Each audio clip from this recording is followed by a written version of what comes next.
अस्सलाम, this is me विद्या जाना। Welcome two aspirants channel. आज हम एक नया टॉपिक स्टार्ट करने लगे हैं जो है ह्यूमन फिजियोलॉजी, जिसमें हम सबसे पहले ग्लैंड्स को स्टडी करेंगे।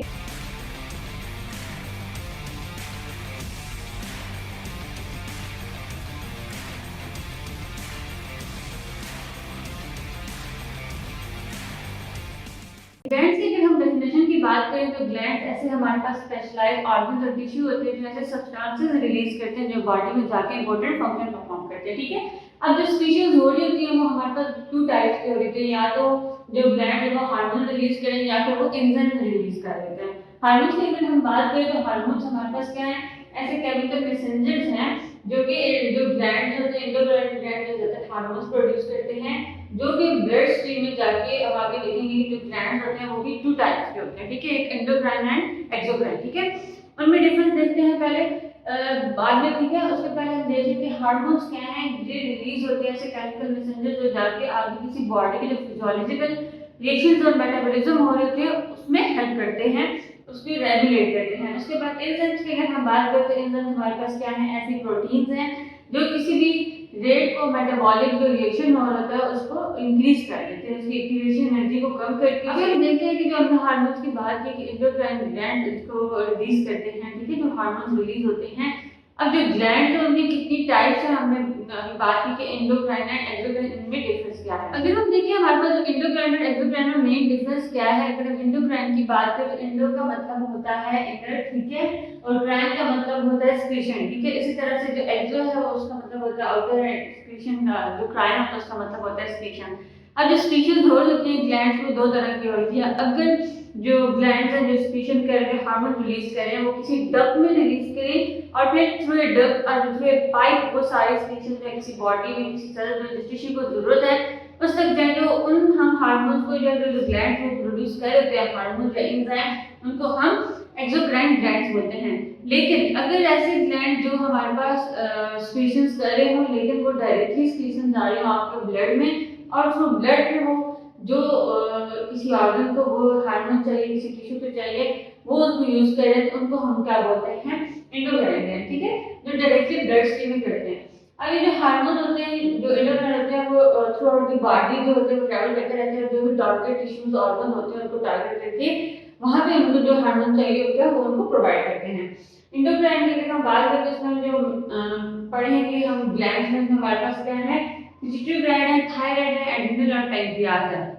ठीक है, जो पैंक्रियाज है वो हमारे पास एंडोक्राइन और एक्सोक्राइन दोनों ही में ही ग्लैंड में आता है। अगर हम एक्सोक्राइन की बात करें, ऐसी सिक्रीशन जो थ्रू ए डक्ट रिलीज होती है डायरेक्टली ब्लड स्ट्रीम में नहीं आती, उनमें हमारे पास जो स्पीशीज है हमारे पास डाइजेस्टिव एंजाइम है, सलाइवा और स्वेट है। ठीक है, जिसमें हम अगर ग्लैंड की बात करें तो हमारे पास स्वेट ग्लैंड, सलाइवरी ग्लैंड, या फिर हमारे पास क्या है, पैंक्रियाज है। ठीक है, जो पैंक्रियाज है उसमें जो हमारे पास स्पीशीज हो रही है वो एंडोक्राइनिक भी हो रही है और एक्सोक्राइनिक भी हो रही होती है। ग्लैंड्स को स्टडी करने से पहले जो हमने एंडोक्राइन जो ग्लैंड्स हैं उनको स्टडी करना है हमारे पास वन पिट्यूटरी ग्लैंड और एड्रिनल ग्लैंड। इससे पहले हम हाइपोथैलेमस को देख लेते हैं।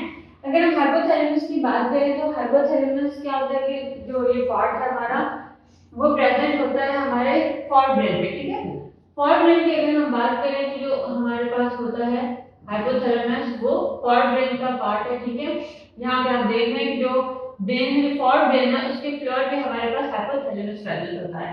अब हाइपोथैलेमस जो है वो किस तरह से इंपॉर्टेंट है ग्लैंड्स की हम स्टडी कर रहे हैं, हाइपोथैलेमस को क्यों स्टडी कर रहे हैं, क्योंकि जब हम बात करते हैं आगे हम देखें जो पिट्यूटरी ग्लैंड है वो हमारे पास क्या होता है, एक मास्टर ग्लैंड है। ठीक है, मास्टर ग्लैंड इस वजह से कि ये बाकी सारी ग्लैंड्स जो स्पीशीज खुद भी करे, बाकी सारे ग्लैंड्स की भी जो स्पीशीज है उनको भी रेगुलेट करे कि तुम्हें ये चीज रिलीज करनी है, ये भी इनहिबिट होनी है, ये भी रिलीज होनी है, उन सबको कहा जाता है पिट्यूटरी ग्लैंड। ठीक है, अब इसका ये जो मास्टर हम बोलते हैं मास्टर ऑफ ग्लैंड, अगर जो हम अभी पढ़ेंगे इसमें एड्रिनल है, थायराइड है, ठीक है, यूनिट्स वगैरह, उन सब का मास्टर ग्लैंड है हमारे पास पिट्यूटरी ग्लैंड। अब पिट्यूटरी मास्टर का भी कोई जो मास्टर होता है, इस वजह से जो पिट्यूटरी ग्लैंड है उसका मास्टर हमारे पास हाइपोथैलेमस। ठीक है, तो अगर हम हाइपोथैलेमस की बात करें तो हाइपोथैलेमस क्या है, हमारे पास फोरब्रेन का पार्ट है। ठीक है, फर्स्ट बात ये होगी हमारी, और उसके बाद हमने बोला कि ये मास्टर है ऑफ मास्टर। ठीक है, मास्टर ऑफ मास्टर मतलब ये पिट्यूटरी ग्लैंड का मास्टर है। फॉर एग्जांपल अगर हम बात करें पिट्यूटरी ग्लैंड में वहां पे अगर कोई किसी जगह पे डेवलपमेंट में हमें ग्रोथ हार्मोन चाहिए, ठीक है। तो वहाँ पे जो हमारे पास हाइपोथैलेमस है वो जो रिलीजिंग और जो इनहिबिटिंग है दोनों तरह के एंजाइम्स प्रोड्यूस कर रहा होता है, ठीक है।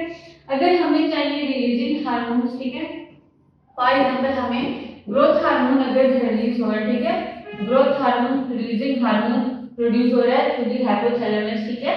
अब वहाँ पे जिस भी बॉडी ऑर्गन में टिश्यू में इस हार्मोन की जरूरत है वो वहाँ पे हो जाएगी।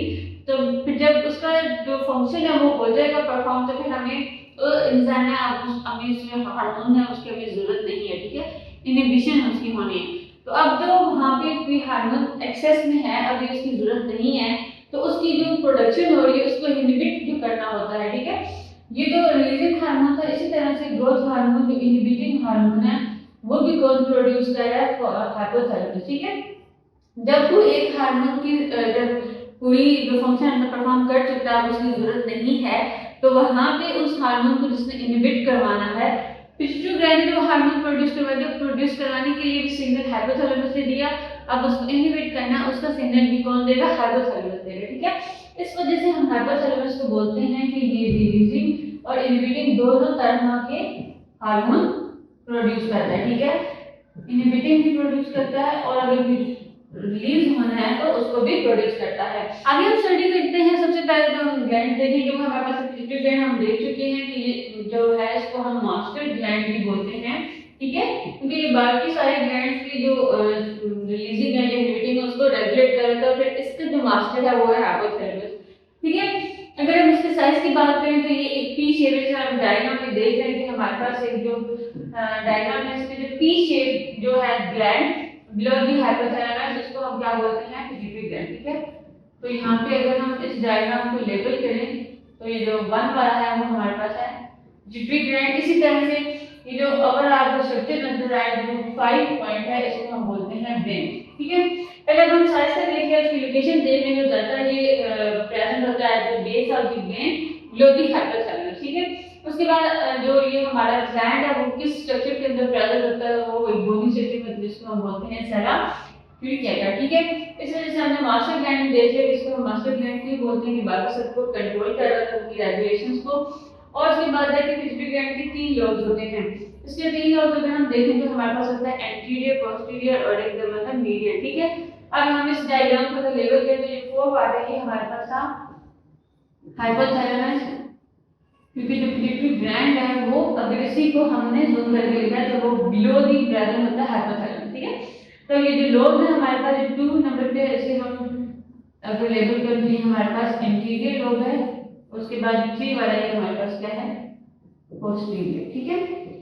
तो ये है हमारे पास पिट्यूटरी ग्लैंड, जिसके आगे 3 लोब्स हमने देखे, एंटीरियर, पिट्यूटरी, और जो इसके जिसकी बेस पे ये प्रेजेंट होता है, बिलो प्रेजेंट होता है, उसको हम हाइपोथैलेमस बोलते हैं।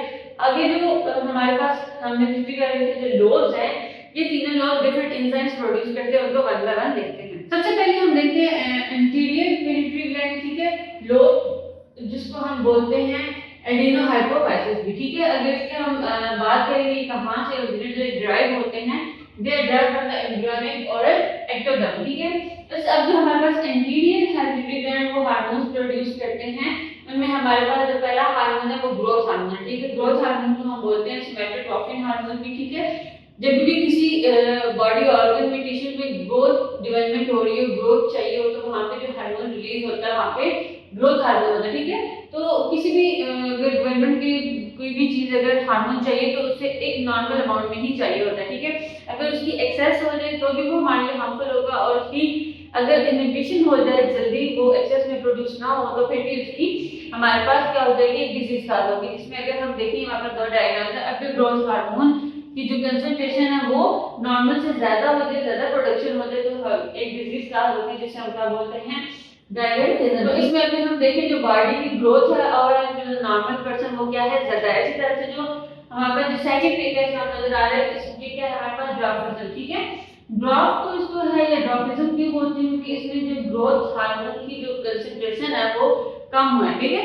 ग्रोथ हार्मोन जितना चाहिए तो उतना रिलीज नहीं हुआ, यहाँ पे उसकी जल्दी रिलीशन होगी किसी वजह से, तो यहाँ पे जो डिजीज का आ गई उसे ड्वार्फिज्म बोलते हैं। नेक्स्ट जो हार्मोन हम देख रहे हैं, जो हम एंटीरियर लोब स्टडी कर रहे हैं, उसमें जो सेकंड हार्मोन हम पढ़ेंगे वो हमारे पास thyroid stimulating hormone. Thyroid stimulating hormone में क्या होता है कि जो एक हार्मोन प्रोड्यूस करता है उसे बोलते हैं थायरोक्सिन। जब भी बॉडी में थायरोक्सिन की जो कंसंट्रेशन है वो कम होता है तो उसे उस टाइम पे जो हार्मोन प्रोड्यूस होता है उसे हम थायरोक्सिन बोलते हैं। सेकंड है हमारे पास एड्रेनोकॉर्टिकोट्रोपिक हार्मोन, ठीक है। इसमें क्या होता है कि जब भी स्ट्रेस कंडीशंस हो, स्ट्रेस कंडीशंस में फिर ये वाला जो हार्मोन है वो रिलीज होता है, उसमें हम बोलते हैं कॉर्टिसोल, ठीक है। ड्यूरिंग स्ट्रेस कंडीशन में कॉर्टिसोल जो हार्मोन है उसकी प्रोडक्शन ज्यादा हो जाती है और ये जो हमारे पास थायराइड और एड्रेनोकॉर्टिकोट्रोपिक हार्मोन्स है ये through out the life produce होते रहते हैं, ठीक है। लेकिन जब अर्ली लाइफ स्टेजेस होते हैं उनमें इन दोनों की कंसंट्रेशन क्या होती है, थोड़ी ज्यादा होती है। आस्ते आस्ते जो प्रोडक्शन की कंसंट्रेशन है वो कम हो जाती है। नेक्स्ट है हमारे पास गोनेडोट्रोपिक हार्मोन। गोनेडोट्रोपिक में देखिए तो हम 3 हार्मोन्स देखते हैं इसमें इंपॉर्टेंट। पहला हमारे पास follicle stimulating hormone. Follicle stimulating hormone important होता है अगर फीमेल्स में, तो वहाँ पे इसकी जो फॉलिकल की प्रोडक्शन हो रही होती है उसको मैच्योर करने में हेल्प करता है और अगर मेल्स की बात करें तो वहाँ पे जो टेस्टिस हैं उनमें हेल्पफुल होता है। सेकेंड है हमारे पास ल्यूटिनाइजिंग हार्मोन। ल्यूटिनाइजिंग हार्मोन अगर देखें तो ये फीमेल्स में प्रोड्यूस होता है, ठीक है। यहाँ पे वो प्रोजेस्टेरोन जो हार्मोन है उसकी डेवलपमेंट में जो उसकी जो है रेगुलेशन में उसमें हेल्प किया जाता है ये वाला हार्मोन। अगर हम बात करें तो फॉलिकल स्टिमुलेटिंग हार्मोन जो होता है वो हमारे पास जो रिप्रोडक्टिव फंक्शंस होते हैं इसमें हमारे पास क्या ओव्यूलेशन और स्पर्म प्रोडक्शन इन दोनों में हेल्प करता है। इनकी प्रोडक्शन में रेगुलेशन जो होती है उसमें अपना रोल प्ले करता है। थर्ड अगर हम बात करें तो हमारे पास प्रोलैक्टिन जो फीमेल्स में रिलीज होता है मेल्स में नहीं होता, ये स्टिमुलेट करते हैं milk production in the mammary gland. Medium lobe अगर हम देखें तो मीडियम लोब हमारे पास है मेलानोफोर स्टिमुलेटिंग हार्मोन जो कि हमारे पास जो मेलानोसाइट्स होते हैं स्किन के अंदर उनकी जो प्रोडक्शन है उसको स्टिमुलेट कर देता है, ठीक है। तो मेलानोसाइट्स अगर हमारे पास इनकी प्रोडक्शन ज्यादा हो जाए तो क्या होता है कि स्किन है वो डार्क होना स्टार्ट हो जाता है, उसका कलर डार्क होना शुरू हो जाता है क्योंकि वहाँ पे जो पिगमेंट है स्किन पिगमेंट जिसको हम क्या बोलते हैं मेलानिन, इसकी प्रोडक्शन ज्यादा हो जाती है। अगर प्रोडक्शन ज्यादा हो जाए तो स्किन का जो कलर है वो भी डार्क हो जाता है।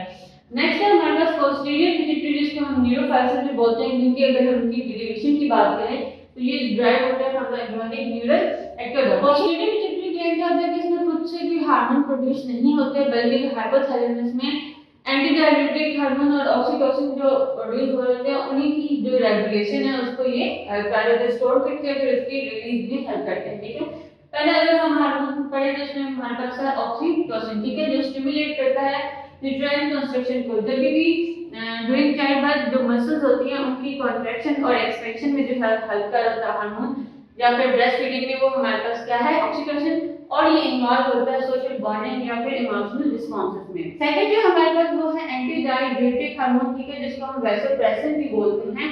ये वाटर की जो एब्जॉर्प्शन होती है उसको रेगुलेट करता है। जब भी अगर आपके ब्लड में जो है वो वाटर की कंसंट्रेशन कम हो जाए तो ये किडनी को सिग्नल देते हैं कि जो यूरिन है उसमें से जो वाटर की ऑब्जॉर्प्शन है उसको ज्यादा कर दे, ठीक है।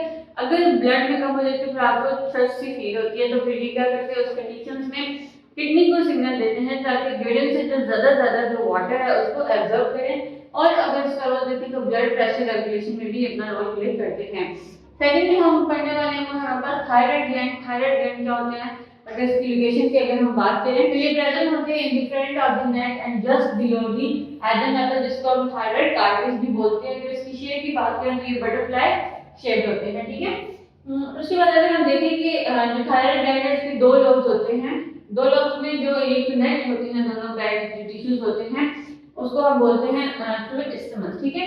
आगे हम इन जो 2 लोब्स अंदर स्टडी करते हैं उसमें हमारे पास एक है थायरॉक्सिन और सेकंड है कैल्सिटोनिन। तो पहले हम थायरॉक्सिन की देखते हैं। थायरॉक्सिन की बात करें जिसमें जो हमारे पास T3 और T4 होते हैं वो ज्यादा क्रूशियल होते हैं हमारे पास मेटाबॉलिज्म में ग्रोथ में। अगर हम हार्ट बीट की बात करें हार्ट रेट की बात करें उसके लिए नॉर्मल ग्रोथ में भी इन्वॉल्व होते हैं। उसके अलावा जो हमारा बेसल रेट होता है उसको ये इंक्रीज करते हैं अफेक्ट करते हैं कि किस तरह से जो बॉडी है वो एनर्जी या कैलोरीज बर्न कर रही है। उसके अलावा इसका जो बॉडी टेम्परेचर होता है हार्ट रेट होता है उसको भी रेगुलेट करते हैं। थायरॉक्सिन अगर नॉर्मल में जो है अमाउंट में प्रोड्यूस हो रहा है फिर तो ये बॉडी के लिए ठीक है, लेकिन अगर हमारे पास जो थायरॉक्सिन हार्मोन है उसकी कंसंट्रेशन ज्यादा हो जाए तो उसमें क्या होता है कि जो एक डिजीज का होती है ग्रेव्स डिजीज, ठीक है। इसमें फिर क्या होता है कि हमारा जो हार्ट रेट है वो ज्यादा हो जाता है और फिर उस हार्ट रेट की वजह से हार्ट फेलियर भी काज हो सकता है। अगर थायरोक्सिन की जो कंसंट्रेशन है वो ज्यादा हो, ठीक है। इसी तरह से अगर थायरोक्सिन की जो कंसंट्रेशन है बॉडी में वो डिक्रीज होगी, उसके लेवल कम हो गया, तो भी डिजीज कॉज हो सकती है, जिसको हम गोइटर बोलते हैं, ठीक है। इसमें क्या होता है कि जो आयोडीन है उसकी कमी होती है ओवरऑल, लेकिन जो आयोडीन है वो इम्पोर्टेंट कंपोनेंट है हमारा थायरोक्सिन का, ठीक है। इसकी वजह से फिर जो फैट होता है वो डिपोजिट होना शुरू हो जाता है आपकी स्किन में, हैंड में और नेक में, ठीक है। उसके बाद है हमारे पास दूसरा जो हम हार्मोन देखते हैं वो हमारे पास कैल्सिटोनिन, जो ब्लड के अंदर जो कैल्शियम लेवल है ना उसको रेगुलेट करता है और इनहिबिट करता है एक्टिविटी ऑफ द ओस्टियोब्लास्ट। जब भी अगर आपकी बॉडी में कैल्शियम लेवल ज्यादा हो जाए तो क्या किस तरह से ये हेल्प करता है, कैल्शिटोनिन की जो कैल्शियम है उसको बोन्स में डिपॉजिट करना शुरू कर देता है। तो इस तरह से जो बॉडी के अंदर कैल्शियम की जो लेवल होता है वो इस तरह से क्या होता है, रेगुलेट होता है। नेक्स्ट जो हम देख रहे हैं वो हमारे पास है पैराथायराइड। पैराथायराइड अगर हम पीछे थायराइड ग्लैंड्स पढ़े हैं, पैराथायराइड और जो थायराइड ग्लैंड्स है इनके नेम सेम है, लेकिन ये अपने फंक्शन में क्या है टोटली डिफरेंट है। ये पैराथायराइड 4 स्मॉल ग्लैंड्स होती हैं जो थायराइड ग्लैंड के ही पीछे प्रेजेंट होते हैं, लेकिन जो आपस में इनका फंक्शन अगर देखा जाए तो इनका क्या है, डिफरेंट है, ठीक है। अगर इसके रोल की बात करें तो पैराथायराइड जो है वो कैल्शियम और फॉस्फेट जो लेवल होता है ब्लड के अंदर उसके रेगुलेशन में हेल्प करते हैं। और अगर हमारे पास पैराथायराइड जो होते हैं वो एक्सेस में प्रोड्यूस होना शुरू हो जाए तो भी हमारे लिए हार्मफुल है, और अगर कम हो रहे हैं तो भी हार्मफुल। फिर इसके रिलेटेड हम क्लिनिकल कंडीशंस की बात करें तो हमारे पास दो क्लिनिकल कंडीशन है, एक हमारे पास हाइपरथायराइडिज्म और दूसरा है हाइपोथायराइडिज्म। तो जो पैराथायराइड ग्लैंड है हमारे पास दो तरह के हार्मोन प्रोड्यूस करते हैं, पैराथायराइडिज्म बोलते हैं, एक को पैराथायराइड हार्मोन बोलते हैं। अगर ये जो पैराथायराइड हार्मोन था वो एक्सेस में प्रोड्यूस होना शुरू हो जाए तो हमारे पास ये कॉज करते हैं हाइपरकैल्सीमिया, ठीक है। इसमें क्या होता है जो कैल्शियम का कैल्सीमिया, जिसमें जो कैल्शियम का लेवल है ब्लड में बहुत ज्यादा हो जाता है। फिर इससे हमारे पास कुछ सिम्टम्स आ जाते हैं जिसमें हमारे पास क्या है, बोन पेन या पेन। अगर ये इनकी जो सिक्रीशन है वो इनसफिशिएंट हो तो फिर भी हमारे पास ये हाइपोकैल्सीमिया कॉज करते हैं, जिसमें क्या होता है कि जो कैल्शियम का लेवल है वो ब्लड में कम हो जाता है, जिसकी वजह से हमारा क्या कौन से सिम्टम्स शो होते हैं जिसमें हमारे पास मसल क्रैम्प्स और टिंगलिंग सेंसेशंस हैं इस तरह की प्रोड्यूस होती हैं। नेक्स्ट जो हम देखने वाले वो हमारे पास एड्रिनल ग्लैंड। एड्रिनल ग्लैंड में जो होते हैं हमारे पास एक ट्रायंगुलर शेप होते हैं जो कि किडनी के ऊपर प्रेजेंट होते हैं, ठीक है। ये अब दोनों किडनी के ऊपर प्रेजेंट होते हैं और जब इनकी शेप देखें तो ये हमारे पास क्या है, ट्रायंगुलर शेप है। ये अपना रोल प्ले करते हैं बहुत सारे फंक्शन में, जिसमें हमारे पास क्या है, स्ट्रेस रिस्पॉन्स है, मेटाबॉलिज्म है, इम्यून सिस्टम है, इलेक्ट्रोलाइट बैलेंस और ब्लड प्रेशर रेगुलेशन। और ये जो हमारे पास एड्रिनल ग्लैंड जो किडनी के ऊपर प्रेजेंट है, दोनों जो हमारे पास ग्लैंड है ईच किडनी पे, इनके आगे जो दो पार्ट्स हैं हमारे पास, एक है एड्रिनल कॉर्टेक्स, एक है एड्रिनल मेडुला। एड्रिनल कॉर्टेक्स की अगर हम बात करें तो ये हमारे पास क्या है, आउटर लेयर है एड्रिनल ग्लैंड की जो रिस्पांसिबल होता है फॉर द स्टेरॉइड हार्मोन, जिसको हम कॉर्टिसोस्टेरॉइड्स बोलते हैं, ये कॉर्टिसोल भी बोलते हैं, ठीक है। तो जो हमारा इनर कोर होती है एड्रिनल ग्लैंड की उसको हम मेडुला बोलते हैं। जैसे अगर हम इस डायग्राम से देखें तो डायग्राम से आपको समझ आएगी कि जो हमारे पास एड्रिनल ग्लैंड है उसकी जो कॉर्टेक्स और जो मेडुला वो उसकी मेन पार्ट है, one is outer and other is the inner.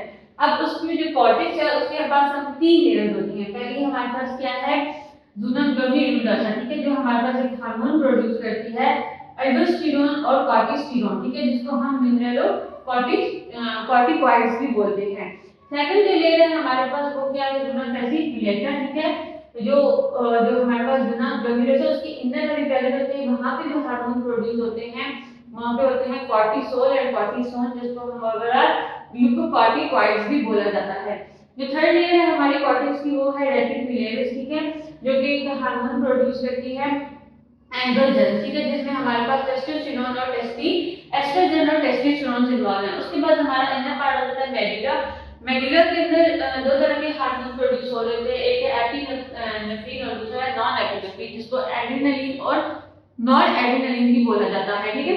अगर हम इन दोनों के फंक्शंस की बात करें तो जो हमारे पास एपिनेफ्रिन जिसको हम बोलते हैं, दूसरा नाम इसका क्या है हमारे पास एड्रेनालिन, ठीक है। जब भी हमारे पास क्या होता है कि जब जो ब्लड होता है उसकी जो ब्लड वेसल्स होती हैं ये इसको डायलेट करती हैं और जो ब्लड का फ्लो है मसल सेल्स की तरफ इंक्रीज कर देते हैं जब भी ये वाले हार्मोन रिलीज होते हैं, ठीक है, एड्रेनालिन, ठीक है। उसके बाद अगर हम नॉन एड्रेनालिन की बात करें तो ये कॉन्ट्रैक्ट करती हैं, ये बिल्कुल उसके उलट काम करती हैं। वो ब्लड वेसल्स को डायलेट कर रहा था और ये ब्लड वेसल्स को क्या कर रहे हैं, कॉन्ट्रैक्ट कर रहे हैं। इन्होंने जो ब्लड लेवल है उसके मसल के उसको इंक्रीज किया और ये जो हमारे पास नॉन एड्रेनलिन होती हैं ये ब्लड फ्लो को डाइजेस्टिव सिस्टम की तरफ फ्लो कर देती है, ठीक है। इस इनके काम और जो इसके अलावा जो यहाँ पे प्रोड्यूस करते हैं वो है हमारे पास पेप्टाइड्स, ठीक है, जिसमें हमारे पास मेटोस्टेटिन और कुछ सब्सटेंसेस होती हैं पेप्टाइड्स के इंक्लूडेड। नेक्स्ट जो हम देखेंगे वो हमारे पास पेंक्रियास हम आगे डिस्कस कर चुके हैं कि ये इनका जो फंक्शन होता है वो एंडोक्रानिक और एक्टोक्रानिक दोनों होता है। पहले अगर हम इसकी लोकेशन की बात करें तो ये एब्डोमेन में लोकेटेड होता है behind stomach and in front of the spine, ठीक है। तो जैसे हमने देखा कि अगर हम इसका एक्सोप्राइमरी फंक्शन देखें तो एक्सोप्राइमरी फंक्शन इस वजह से है क्योंकि ये कुछ हमारे पास डाइजेस्टिव एंजाइम या बाइकार्बोनेट आयन है जो स्मॉल इंटेस्टाइन में रिलीज करता है। उसके बाद एंडोक्राइनिक अगर फंक्शन देखें तो ये इन्वॉल्व होता है स्वीटिंग हार्मोन्स, क्योंकि जो हार्मोन होते हैं वो डायरेक्टली ब्लड फ्लो में जाते हैं, इस तरह से इसका एंडोक्राइनिक है। और जो डाइजेस्टिव एंजाइम्स की अगर हम बात करें कुछ आयंस की बात कर रहे हैं तो वो डक्ट्स में रिलीज होते हैं, फिर वहां से वो जो टारगेट टिश्यू या ऑर्गन बॉडीज होती हैं बॉडी के उनमें वहां पे अपना जो फंक्शन है वो परफॉर्म करते हैं। पेंक्रियास के अंदर क्लस्टर ऑफ सेल्स प्रेजेंट होते हैं जिसको हम आइलस ऑफ लैंगरहैंस बोलते हैं, जिसके अंदर हम 3 तरह के सेल्स पढ़ेंगे, बीटा, अल्फा एंड डेल्टा, ठीक है। जो हमारे पास बीटा सेल्स है वो इंसुलिन को प्रोड्यूस करते हैं और जो ब्लड शुगर लेवल होता है उसको कम करने में हेल्प करते हैं। इस तरह से अगर हम अल्फा सेल्स की बात करें तो ये हमारे पास ग्लूकागोन प्रोड्यूस करते हैं, ठीक है, जो ब्लड ग्लूकोज लेवल होता है उसको इंक्रीज करते हैं। अब जब हमारे पास इंसुलिन और ग्लूकागोन जो है वो प्रोड्यूस हो रहे हैं, इनकी रेगुलेशन पे जो सेल्स इन्वॉल्व होते हैं वो हमारे पास है डेल्टा सेल जो कि प्रोड्यूस करते हैं सोमैटोस्टेटिन, ठीक है। एक ऐसा हार्मोन है जो इंसुलिन और जो ग्लूकागोन है उन दोनों की रेगुलेशन को क्या करता है, रेगुलेट करता है कि उनका जो रिलीज है मेंटेन रहे, ना ही जो ब्लड ग्लूकोज लेवल है वो इंक्रीज हो ज्यादा, ना ही बहुत ज्यादा जो उसकी जो क्वांटिटी है उससे कम हो। अभी हमने जो पीछे जो हमने ब्लड ग्लूकोज का देखा कि इंसुलिन की प्रोडक्शन और ग्लूकोज की प्रोडक्शन हो रही है, अगर उनकी प्रोडक्शन एक मेंटेन लेवल तक रहे, ठीक है, ना ही ज्यादा कम हो ना ही ज्यादा हो, तो फिर तो बॉडी फंक्शन नॉर्मल करेगा। लेकिन अगर हमारे पास ब्लड शुगर है जो एलिवेट हो गया तो वहाँ पे एक डिजीज स्टार्ट होती है जिसको हम बोलते हैं डायबिटीज मेलिटस। इस वजह से होती है कि जो ब्लड ग्लूकोज है उसको लोड कर रहा होता है एंजाइम हमारे पास, इंसुलिन जिसकी प्रोडक्शन हो रही होती है वो कम हो रही होती है या इनसफिशिएंट हो रही होती है, ठीक है। उसके बाद जो सेकंड है हमारे पास वो क्या है, पैंक्रियाटिस, जिसमें जो पैंक्रियाज है उसकी इन्फ्लेमेशन हो जाती है। इन्फ्लेमेशन किस वजह से होती है, या तो गॉल स्टोन की वजह से होती है या फिर अल्कोहल की वजह से। थर्ड है हमारे पास पैंक्रियाटिक कैंसर। अब कैंसर भी हो सकता है, कैंसर तब होगा जब आपके पैंक्रियाज के अंदर कुछ मैस ऑफ सेल्स बन जाएंगे जो कि क्या होंगे, कैंसरस होंगे। तो ऐसे नॉन डिवाइडिंग सेल्स होते हैं जो डिवाइड करते रहते हैं और एक हमारे पास स्ट्रक्चर सा बना देते हैं। हमारे पास जो अर्ली अगर हम उसकी डायग्नोसिस करें तो अर्ली नहीं हो सकती, जब एक खास स्टेज पे चली जाती है फिर हम उसकी डायग्नोसिस कर सकते हैं। नेक्स्ट हम देखेंगे गोनेट, जो कि हमारे एक ह्यूमन किसी एनिमल्स हैं उनके रिप्रोडक्टिव ऑर्गन्स होते हैं, जिनमें हम स्टडी करेंगे ओवरीज एंड टेस्टिस को। अगर हम ओवरीज की बात करें तो ओवरीज क्या है, हमारी प्राइमरी फीमेल रिप्रोडक्टिव ऑर्गन्स हैं जो कि प्रेजेंट होती हैं pelvic cavity on the side of the uterus, ठीक है। अब जो ओवरीज है ये रिस्पांसिबल होती हैं for the producing the female gamete, जिसमें हमारे पास ओवा या फिर एग है, ठीक है। उसके अलावा हमारे पास जो 6 हार्मोन है जिसमें हमारे पास एस्ट्रोजन एंड प्रोजेस्टेरोन है, इन दोनों हार्मोन्स की रेगुलेशन में भी ऑलवेज अपना रोल प्ले करती हैं। और ये दोनों हार्मोन्स किस तरह से डिफरेंट है, इनका रोल क्या है वो हम देखते हैं। अगर हम एस्ट्रोजन की बात करें तो एस्ट्रोजन हमारे पास ग्रुप ऑफ हार्मोन्स को बहुत सारे हार्मोन्स प्रोड्यूस होते हैं, जिसमें हमारे पास है एस्ट्रोडाइल, एस्ट्रोल और एस्ट्राइल, ठीक है। एस्ट्रोल और प्राइमरी जो से प्रोड्यूस होते हैं। अगर हम इनकी फंक्शन की बात करें तो यह जो फीमेल रिप्रोडक्टिव ऑर्गन्स होते हैं सिस्टम उसको डेवलप करने में हेल्प करते हैं, जिसमें हमारे पास फैलोपियन ट्यूब या फिर यूटेरस वगैरह इंक्लूडेड है। उसके अलावा जो मेंस्ट्रुअल साइकिल होता है उसको भी रेगुलेट करने में एस्ट्रोजन हार्मोन क्या होता है, हेल्पफुल होता है। सेकंड अगर हमारे पास क्या है, प्रोजेस्टेरोन। प्रोजेस्टेरोन हार्मोन को हम प्रेगनेंसी हार्मोन भी बोलते हैं, जो कि प्रोड्यूस होता है फ्रॉम द कॉर्पस ल्यूटियम, ठीक है। टेम्परेरी जब भी ओव्यूलेशन होती है उसके बाद जो हार्मोन प्रोड्यूस होता है वो प्रोजेस्टेरोन होता है, क्योंकि ये जो मसल्स होते हैं उसको कॉन्ट्रैक्ट नहीं होने देता, ताकि जो हमारे पास जो हार्मोन जो ओव्यूलेशन है, जो ड्यूरिंग ओव्यूलेशन एग बने वो अंदर ही मसल्स मतलब जो कॉन्ट्रैक्ट होके ही रहे, वो रिलीज ना हो। लेकिन अगर प्रेगनेंसी नहीं हुई तो फिर ये जो हार्मोन है तो बाद में होता है ड्यूरिंग मेंस्ट्रुएशन वो एग होते हैं वो शेड आउट हो जाते हैं। लास्ट जो है हमारे पास वो है टेस्टिस। अगर इसकी बात करें हमारे पास प्राइमरी मेल रिप्रोडक्टिव ऑर्गन्स होते हैं और इसके दो मेन फंक्शंस है, एक है हमारे पास स्पर्म प्रोड्यूस करना और दूसरा हमारे पास है मेल सेक्स हार्मोन जिसको हम टेस्टोस्टेरोन बोलते हैं। टेस्टोस्टेरोन की अगर हम देखेंगे क्यों नेसेसरी होता है, ये जो स्पर्मेटोजेनेसिस, ठीक है, तो जो स्पर्म की प्रोडक्शन हो रही होती है उसको मेंटेन कर रहे होते हैं, ठीक है, और उसकी जो स्पर्म की जो प्रोडक्शन की इनिशिएशन होती है और मेंटेनेंस होती है उसमें हेल्पफुल होता है, और ये रिस्पांसिबल होते हैं for development of stage secretary होते हैं, जिसमें हमारे पास बॉडी हेयर फेयर और लेकर पुबर्टी, उसमें अगर हमारे पास क्या आ सकता है, मसल जो मैथ होता है उसकी जो स्ट्रेंथ होती है उसमें जो टेस्टोस्टेरोन हार्मोन है वो अपना रोल प्ले करता है। तो ये सब हमारा आज की वीडियो जिसमें हमने ग्लैंड्स के बारे में स्टडी किया और देखा कि किस तरह से जो ग्लैंड की सिक्रीशंस हैं वो हार्मोनल भी हो सकती हैं और एंजाइमेटिक भी होती हैं, और जो ग्लैंड्स हैं उनको हमने डिवाइड किया टू मेन कैटेगरीज, एक्सोक्राइन और एंडोक्राइन। अगर जो आपकी जो सिक्रीशंस हैं वो डायरेक्टली इनटू ब्लड स्ट्रीम जा रही हैं और फिर ब्लड से पूरे जो आपके बॉडी की जो टिश्यूज है ऑर्गन्स उनको टारगेट दे रही हैं, तो हमारे पास कैटेगरी में आती है एंडोक्राइनिक ग्लैंड, ठीक है। एंडोक्राइन में हमने देखा हमारे पास पिट्यूटरी ग्लैंड थे, एड्रिनल और थायराइड ग्लैंड को स्टडी किया, और उसके बाद जो हमारे पास पेंक्रियाज एक ऐसा हमारे पास है जो हमारे पास इंडोक्राइनिक भी फंक्शन करता है और एक्सोक्राइनिक भी। एक्सोक्राइनिक में क्या होता है कि जो हमारे पास जो एंजाइम्स वगैरह रिलीज हो रहे हैं वो डक्ट में जाते हैं और फिर जो उनकी जो टारगेट ऑर्गन टिश्यू होता है उसमें रिलीज होते हैं। और हम फेसबुक पेज फॉलो भी कर सकते हैं, व्हाट्सएप ग्रुप भी ज्वाइन कर सकते हैं, जिसका लिंक आपको डिस्क्रिप्शन बॉक्स में मिल जाएगा।